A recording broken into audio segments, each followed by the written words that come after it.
Cobalt yaxshiroqmi yoki Gentra yaxshiroqmi? Bu savollar har doim talashib kelinadi. Gentrada luki bor deb maqtaniladi, Cobalt hadoyi yumshoq deyiladi. Hop, Gentrada sidenalari komfortli deyiladi, Cobaltda cruise kontrollari bor deyiladi.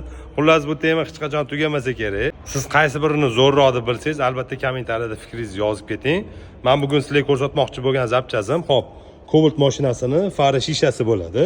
Bu отдельный bor, sboriy fara olishinglar shart emas. Mana Gentrani ustida turibdi. Komplektini narxini videoga like bosib tursanglar, hozir aytaman. Xo'p, xullas bu fara shishani 180 mingdan demaymiz, 160 mingdan demaymiz. Sizlarga super skidka narxida ikkitasini 150 ming qilib beramiz. Agar faralaringiz chizilib ketgan yo sarg'ayib ketgan bo'lsa, sboriy qimmatga fara olib o'tirishinglar shart emas.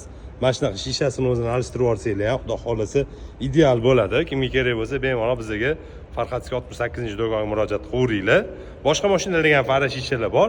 Agar qaysi mashinani fara shishasi narxi qiziq bo'lsa, albatta kommentariyada yozing. Biz hammanglarga javob berishga harakat qilamiz. Salomat bo'linglar. Mana tegalarga qush yomonini qilib ketib ijodda bor-ku, ikki xil ranglisidan. To'g'ri.